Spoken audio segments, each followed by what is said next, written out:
estamos quase lá, né? A gente contou as inversões à esquerda e inversões à direita, né? Do primeiro subproblema, inversões à esquerda, do segundo, inversões à direita. Estão todas armazenadas no número de inversões ali. Agora faltam as combinadas, que eu vou contar durante a intercalação. Então a gente vai ter que abrir a caixa preta e modificar o intercala.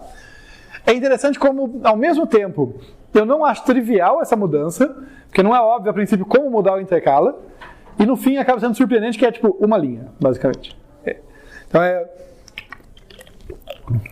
mas é aquela coisa de saber onde colocar essa linha, né? Onde colocar a mudança.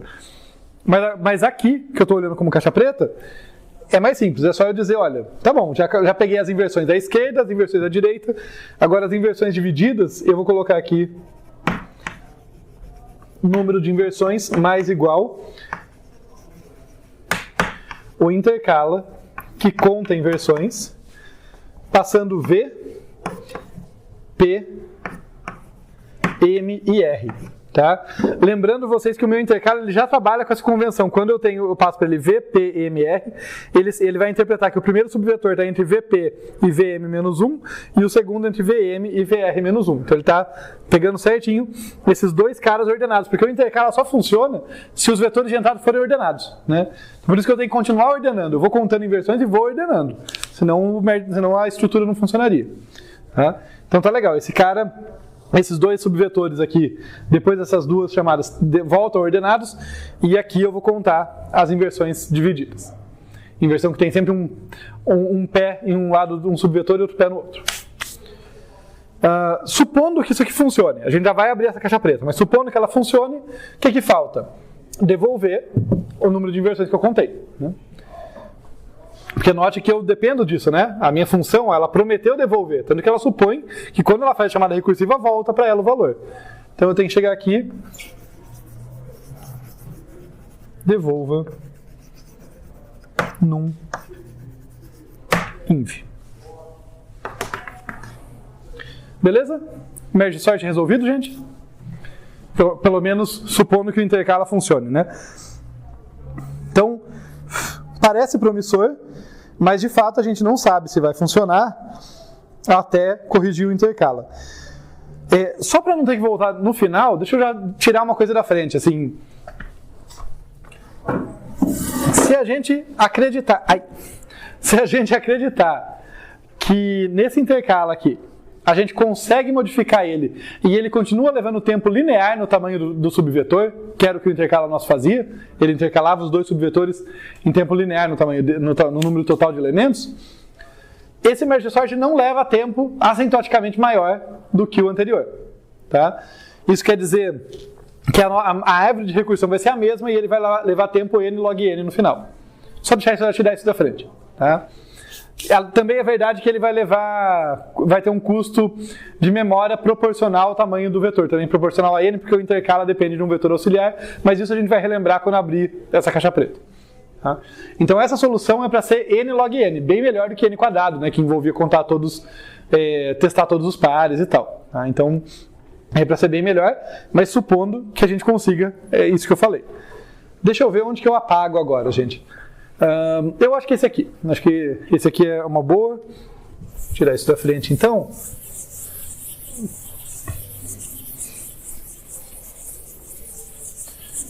Tá, para a gente ver aqui o que a gente tem que fazer no intercala.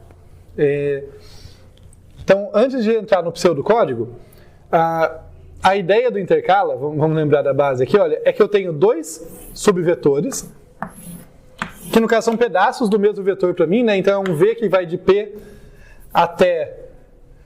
Eu vou chamar aqui de Q menos 1. Dentro do intercala eu não chamo de M, né? O M é o jeito que eu chamo ali, mas vai de P até Q menos 1, depois de Q até R menos 1. Primeiro subvetor, segundo subvetor, os dois ordenados. Isso é importante, né?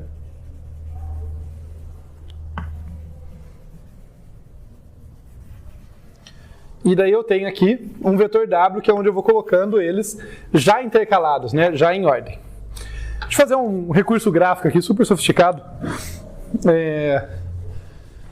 A ideia, lembrando vocês bem por cima, qual que é a ideia do meu algoritmo da intercalação aqui? Eu vou ter um índice I, que vai percorrendo aqui, que vai andando da esquerda para a direita, um índice J que vai andando da esquerda para a direita também. Em cada iteração eu comparo os dois. O menor eu copio para um certo índice K. Aqui, que também anda da esquerda para a direita. Tá? Essa é a ideia básica, certo? Por que isso funciona? Bem alto nível, sem nenhuma demonstração, nada disso, mas só para lembrar do argumento. Isso funciona porque como os vetores estão ordenados, o menor entre o VI e o VJ vai ser sempre o menor dentre todos os ainda não processados. Os já processados eu já copiei. Agora, dentre os que estão no páreo, não tem ninguém menor aqui dos não processados do que o cara que está na 10ª posição, porque está em ordem crescente.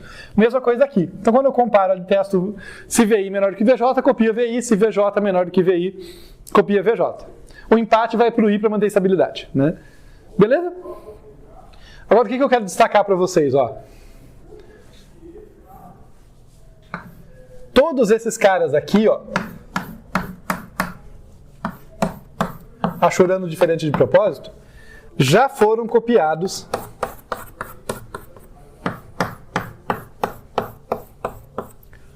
para essa parte aqui. Não necessariamente todos esses, depois todos aqueles, é uma mistureba, É sempre pelo menor de cada vez, mas todos esses já foram copiados. Acontece que a gente tem que detectar o momento nesse algoritmo em que a gente desfaz inversões. Porque lembra lá no comecinho, quando eu fui passar a definição, passar o exemplo, melhor dizendo, de contagem de inversões, e a gente concordou que um vetor ordenado não tem nenhuma inversão? Vejam que esses dois caras, eles já voltaram da recursão ordenados. Então toda a inversão local deles, a inversão não cruzada, já teve que ser contada aqui, porque essas já foram. Eles já foram mudados de ordem, já acabou com a inversão deles. Então eu suponho que eu contei corretamente ali antes da hora. Quando o intercalo acabar, todas as inversões cruzadas, as inversões divididas, também vão desaparecer. O intercalo, no fundo, é um destruidor de inversões, porque ele está ordenando, ele está pegando dois casos ordenados e misturando de modo a ficar ordenado. Então, o que eu tenho que fazer é, no momento em que eu vou fazendo as ações do intercalo, perceber que se eu destruir inversões, conta elas, porque elas vão desaparecer. Faz sentido? Tá? E aí a gente tem que lembrar qual que é a operação básica desse cara. Eu vou comparar VI com VJ. Se VI for menor ou igual a VJ, a igualdade fica por aquele lado. O que eu faço? Quem que eu copio? O VI. Se VI for menor ou igual a VJ, é ele que vem para cá. Nesse momento, alguma inversão foi destruída? É uma pergunta meio abrangente, mas começar por aí, daí vai ficar claro quando vocês verem o contraste com o outro lado. Aparentemente nenhuma, Então, se o VI é menor ou igual a VJ, eu copio o VI. Como ele já está à esquerda, porque pensem, todos esses caras já foram tratados, então não conta eles. Ele é o cara mais à esquerda de todos. E ele é o menor de todos. Então ele não tem como ter inversão com ninguém dos não tratados. Agora, se por outro lado o VJ for menor do que o VI, aí é ele que eu vou copiar para cá, certo? Os caras tratados, que eu achurei aqui, já foram também, já foi tratado, já contei, já era. Agora, tem gente que no vetor original está à esquerda do VJ e que depois dessa mudança vai ter que ficar à direita dele? Quem são? De Q-1 até I, toda essa galera. Toda essa galera do primeiro subvetor estava originalmente, pelo jeito como eu divido os subvetores, o primeiro subvetor sempre vem antes do segundo. Os dois são pedaços de V, mas esses caras vieram antes. Esses caras originalmente estavam à esquerda de todo mundo aqui. De todo mundo aqui, em particular do J. E o J, por escolha, justamente porque esses caras são ordenados e esses também, se o VJ é o menor, entre o VJ e o VI, ele é o menor de todos esses. Então, é um cara com valor menor que está à direita desses aqui. Quer dizer, tem inversão com todos eles. Cada um desses é um cara maior que está à esquerda do VJ. Faz sentido? Beleza isso? Então, nesse momento, eu tenho que contabilizar inversão. Não só eu copio o VJ, mas eu tenho que contabilizar Q menos I inversões desfeitas. Q-I inversões desfeitas, porque ao copiar o VJ para cá, eu estou garantindo que todo mundo de I até Q-1 vai ser copiado à direita dele, vai destruir essas inversões, eventualmente. Beleza? Essa é a ideia central aqui. Então daí vamos escrever o intercala capturando essa ideia.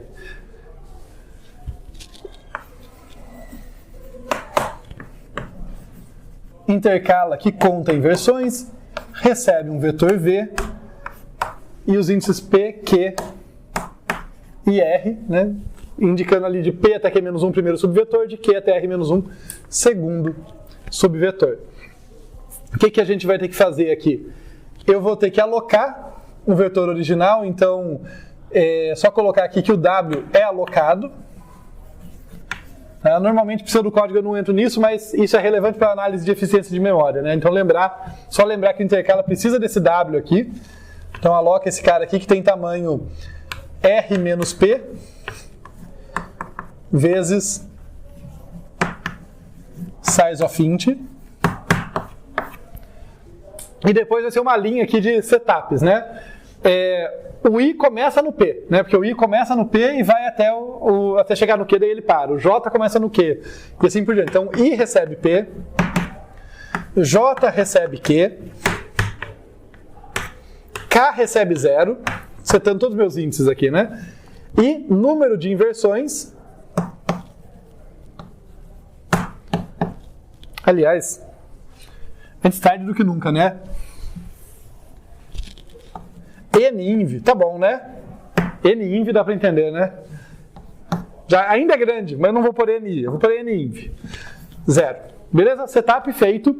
Vamos começar o laço principal que vai percorrendo, passando pelos dois vetores, sempre copiando o menor. Então, enquanto o quê? Enquanto os vetores não acabarem. Né? Enquanto os subvetores não acabarem. Então, enquanto I for menor do que Q, e J for menor do que R. Enquanto os subvetores não acabarem, eu venho aqui e testo. Se VI menor ou igual que VJ, WK++ é só copiar o VI, né, que menor ou igual, né, deixa bem claro. WK++ recebe VI mais. Aproveitando da linguagem C aqui, que o mais, né, é o WK recebe VI e depois incrementa os dois índices, só para ficar mais compacto. Agora sim que vem a mudança. Por outro lado, que aliás é o senão, né? Não precisa de outro teste, é só o oposto disso. Senão quer dizer que o VJ é menor do que VI. Né? Daí nesse caso, eu vou ter aqui que WK++ recebe VJ++, mas além disso, número de inversões é incrementado de quanto, gente? De Q menos I. Perfeito. Esse é o laço principal. E essa é a mudança, essa grande mudança aqui. Vejam que a mudança no código é muito pequena, né? Mas perceber que ela resolve tudo não é trivial. São duas coisas diferentes. Entender o problema, entender o momento que eu estou destruindo as inversões para saber contar na hora certa não é trivial. Não estou falando que é a coisa mais difícil do mundo, mas requer um cuidado, uma análise, né? Beleza? Agora, quando eu saio, quando acaba aqui, né, o I fica igual a Q ou o J fica igual a R, eu paro, né? Mas ainda não quer dizer que acabou, né? Quer dizer que um dos subvetores acabou, não o outro. Então lembrando que eu tenho que ter aqueles enquantos a mais ali, né? Olha. Caso o primeiro subvetor não tenha acabado, enquanto I menor do que Q, né? Enquanto o primeiro subvetor não acabou, eu vou fazer WK++ receber VI++. Aqui não tem nenhuma inversão para desfazer. Agora aqui tem uma pergunta para vocês. E se for o segundo subvetor que não acabou? O primeiro acabou, saí do laço por causa disso, do laço principal, mas o segundo não acabou. Então, enquanto J menor do que R, eu faço WK++, recebe VJ++. Mas nessa hora eu não preciso contar a inversão? Perfeito, exatamente. Quando eu estou copiando do segundo subvetor para o primeiro, para o destino, é um momento que eu posso estar destruindo inversões. Mas como a gente percebeu ali, o número de inversões que eu destruo é exatamente o número de elementos que ainda resta no primeiro subvetor. Quando eu chego nesse ponto aqui, se eu entro nesse laço, é porque esse laço aqui saiu, porque isso aqui já foi atingido, o I já é igual a quê? Né? Quer dizer, não sobrou ninguém no primeiro subvetor. Foi essa a observação, né? Então, como não sobrou ninguém no primeiro subvetor, o I é igual a quê? Aqui, essas cópias não vão desinverter ninguém. Porque não tem com quem desinverter. Só sobrou o cara do segundo subvetor. Faz sentido? Tá? Então, de novo, vejam, análise, cuidado, né? Tipo, podia ser que tivesse, mas não tem. Realmente é só aqui que tem que mudar. Aqui não precisa nada. Tá? Daí, só para facilitar a minha vida, eu vou colocar aqui, olha... Copie de W para V, né, respeitando os índices, tudo, aquela cópia de volta lá, e devolva no ninv.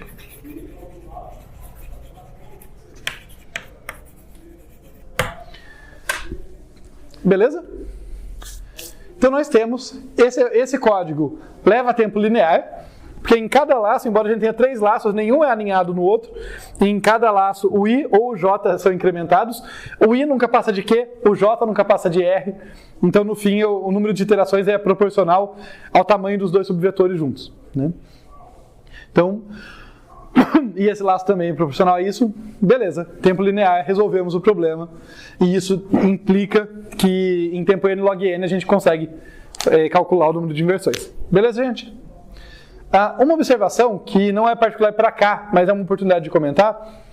Na aula sobre merge sort, teve alguns comentários, algumas dúvidas sobre como tornar o merge sort mais eficiente.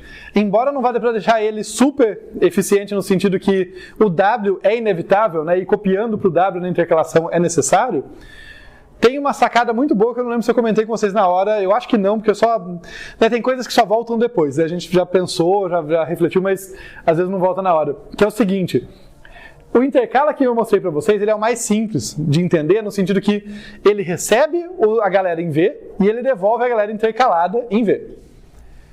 Mas dá para fazer um intercala alternante. Pensem no intercala, eu não vou entrar nos detalhes do pseudocódigo, só alto nível aqui, daí fica como exercício. Dá para fazer um intercala que tem origem e destino. Então, além dos índices, eu passo para ele quem é o vetor origem e quem é o vetor destino. E ele vai intercalar dos origens, né, dos subvetores que estão no vetor na origem, para o destino. Daí eu consigo controlar que no merge sort qual é a paridade da chamada recursiva. Né? E daí, de modo alternado, numa vez, quem eu uso como origem e destino vai ser 1, na próxima eu inverto. Daí eu não preciso ficar copiando de volta isso aqui. Eu paro de gastar com isso aqui. O intercala ainda vai de V para W, mas eu nunca preciso copiar de volta. Exceto, talvez, na hora de voltar tudo, né? Porque pode ser que no final a solução correta ficou no W e não no V. Daí a última vez, né? Depois do último intercala, tem que testar e corrigir isso. Tá? Mas isso dá uma melhoria legal ali, né? Do intercala. Tá? Fez sentido o alto nível? Não é para vocês enxergarem todos os detalhes do código, mas é para vocês pensarem e fica como exercício. Tá legal? Fazer um intercala mais esperto ali, que tem origem e destino, casado com um merge sort que tem paridade para saber quem que ele chama, de onde que ele manda para onde a cada momento. Daí você pode só alocar um vetor W, né, e trabalhar com V e com W alternando. Pode perguntar.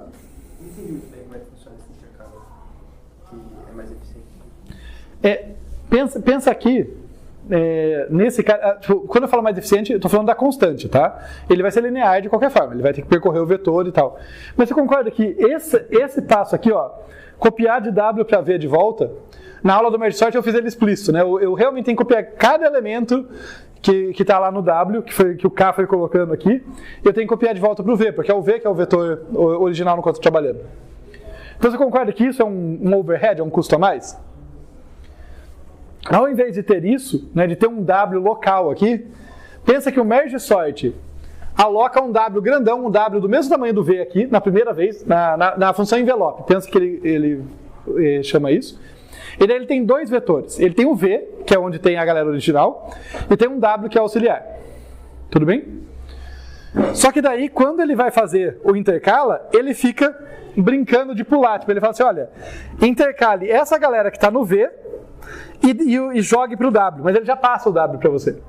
Ele vai ter um parâmetro a mais ali. Então, vai sair do V PM, do V PM-1 e do V EMR-1, os dois subvetores, vai intercalando e jogando nesse W. Tudo bem? É alto nível mesmo. Eu não estou entrando nesse detalhe no momento. Não é tão difícil quanto parece, mas eu não estou querendo entrar nesse detalhe no momento. Mas o ponto é, esse intercala aqui na chamada dele, ele vai receber em um vetor, vai receber os subvetores ordenados em um espaço de memória e já vai receber para onde ele tem que mandar.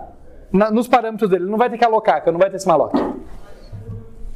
Tá? Então ele vai pegar esses dois caras e jogar para cá. Quando ele volta, a galera intercalada está em W, não está em V. Ele não fez essa cópia de volta. Daí o merge tem que saber disso e no próximo nível de trabalho dele, ou quando ele voltar, ele tem que saber que, olha, a resposta do que eu pedi não está no V, está no W. Ele tem que fazer essa coisa alternada. Só para evitar ficar fazendo essa cópia e volta, e vai e volta. Mas eu não quero me perder nisso agora, sabe? É só um extra mesmo, não é o foco aqui. O que eu não quero que vocês percam, o foco a gente tinha visto como o merge funciona, com pequenas modificações, a gente conseguiu fazer ele contar em versões com bastante eficiência. É mais isso. Tá? Tudo bem então? Esse primeiro mais ali, do mais igual, ele tecnicamente não precisava, né? Não precisava. Eu podia só fazer a atribuição aqui, ao invés de começar com 0. O primeiro precisa de atribuição. Foi mais para explicitar que ele começa em 0. Foi realmente só detalhe do pseudocódigo, mas podia economizar essa linha. Certo.